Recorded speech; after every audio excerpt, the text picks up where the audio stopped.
A very good morning to one and all present. Myself, Anis Sultana, working as Assistant Professor in the Department of Management Studies, SNS College of Technology. And today, as a part of lecture series, we are going to see a topic that is Introduction to Derivatives under the subject Derivatives and Risk Management. And we have come across our first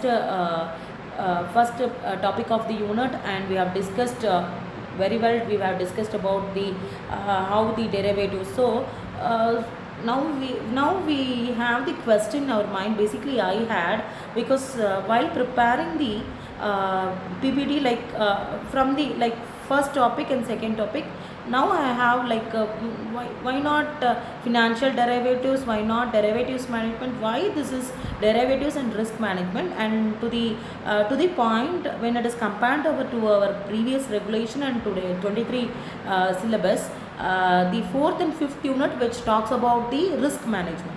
So how we may under each topic we will discuss how to manage the risk, but purely this fourth and first three units will speak on the derivatives, and last two units it is going to explore on how the risk is managed. And now to the point, now to the lecture series. We have come across what is forward contract, and we have understood the meaning that is in the previous slide, and forward contract types. So we have discussed, that is we have like two types, that is outright forward contracts and non-deliverable forwards. And another thing, we have the forward contract settlement. So how we are going to settle? So either we will settle on the basis of cash settlement will be done, or deliverable forward. Next is the closure of forward contract. So how does the forward contract can be closed? So when does the closure of forward contract exist? So either by on the due date of the settlement of the forward contract, on any date prior to the date of settlement. So for example, if we are normally our contract holds 90 days. Suppose when to the unforeseen activity, like for example we take as a flood, a flood or some drought has taking place, a natural calamity which affected my land. I could not able to produce the wheat, and where I am lagging to distribute the same to the customer on a precise date.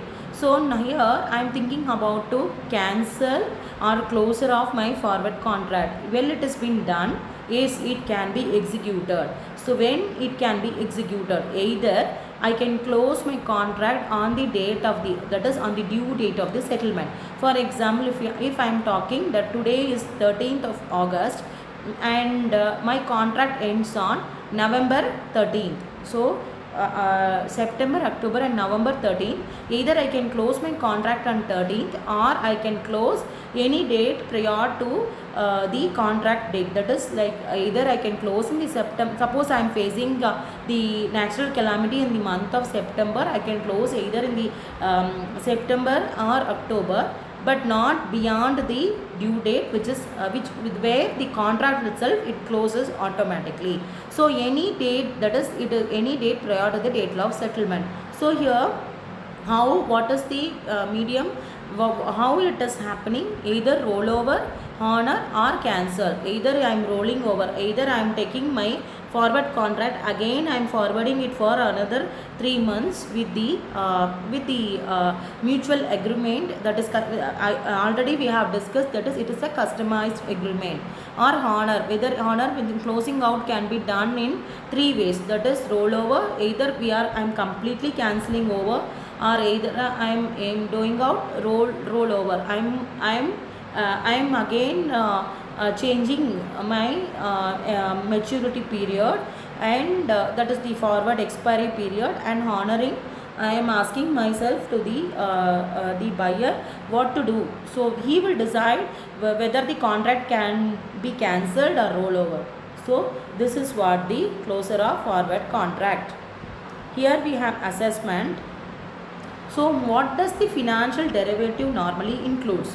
So whether it is a stocks, bonds or forward contract, we know, and whether the both A and B are true, whether it includes the stock and bond, inclusive of stock and bonds. And we know very well that the financial derivative includes only the forward contract. So inside the forward contract we are maintaining the underlying assets as stock and bond. So we cannot conclude that the financial derivative itself is stocks and bonds. So we mean financial derivative, which means forward contracts, future contracts, options and swaps. Clear? Yes. So this is what we have come across, that is meaning, settlement, closure in this PPT, and thank you for listening my video.